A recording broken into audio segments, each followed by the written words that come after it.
Lionel മെസ്സിയെ കഴിഞ്ഞ transfer ജാലകത്തിൽ തിരികെ കൊണ്ടുവരാൻ ബാഴ്സലോണ ശ്രമങ്ങൾ നടത്തിയിരുന്നു. എന്നാൽ അതിന് അവർക്ക് സാധ്യമായിരുന്നില്ല. മെസ്സി അമേരിക്കൻ ക്ലബ്ബ് ഇന്റർ മയാമിയിലേക്ക് പോവുകയായിരുന്നു. ലിയണൽ മെസ്സി ബാഴ്സലോണയ്ക്ക് വേണ്ടി കളിക്കാൻ സാധ്യതയില്ല. യൂറോപ്പിലേക്ക് തിരിച്ചു വരുവാൻ താൻ ആഗ്രഹിക്കുന്നില്ലെന്ന് മെസ്സി നേരത്തെ തന്നെ വെളിപ്പെടുത്തിയതാണ്. ബാർസയുടെ ജേഴ്സിയിൽ എക്കാലത്തെയും മികച്ചവന് വേണ്ടി ബാർസലോണ ചെയ്യാൻ ആഗ്രഹിക്കുന്ന ഒരേയൊരു കാര്യം മെസ്സിക്കൊരു അർഹമായ യാത്രയയപ്പ് നൽകുക എന്നുള്ളതാണ്. ക്യാമ്പ് നൗവിൽ വെച്ച് ഒരു സൗഹൃദ മത്സരം സംഘടിപ്പിച്ച് മെസ്സിക്ക് യാത്രയയപ്പ് നൽകാനാണ് ബാർസയുടെ പദ്ധതികൾ. ബാർസലോണ പ്രസിഡന്റ് ജോൻ ലപ്പോർട്ടോ ഇക്കാര്യം നേരത്തെ തന്നെ തുറന്നു പറഞ്ഞതാണ്. പക്ഷേ നിലവിൽ ക്യാമ്പ് നൗ എന്ന ബാർസയുടെ ഹോം സ്റ്റേഡിയത്തിൻ്റെ പണി നടക്കുന്നതിനാൽ തന്നെ ഈ പണി പൂർത്തിയായ ശേഷമേ ലിയണൽ മെസ്സിക്ക് മികച്ചൊരു യാത്രയയപ്പ് നൽകാൻ ബാർസക്കാവൂ. എന്നാൽ അതിനിടെ മെസ്സിക്കൊപ്പം കളിക്കാൻ ബാർസലോണ ആഗ്രഹിച്ചിരുന്നു.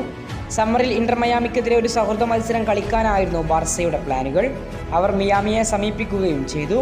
എന്നാൽ മിയാമി ഇത് നിരസിക്കുകയാണ് ചെയ്തത്. അതിന് പ്രധാന കാരണം മെസ്സി തന്നെയാണ്. എന്തെന്നാൽ മിയാമിക്ക് ആ സമയത്ത് ലീഗ്സ് കപ്പ് മത്സരങ്ങൾ പങ്കെടുക്കേണ്ടതുണ്ട്. മാത്രമല്ല ഇതിനോടടുത്താണ് കോപ്പ അമേരിക്ക നടക്കുന്നത്. അതിനാൽ തന്നെ മെസ്സിക്ക് മിയാമിയിലെ ചില മത്സരങ്ങൾ നഷ്ടമായേക്കും.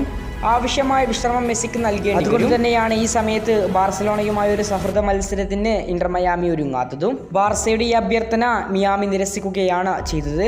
കൂടുതൽ വാർത്തകൾക്ക് വേണ്ടി ചാനൽ മറക്കാതെ സബ്സ്ക്രൈബ് ചെയ്യുക.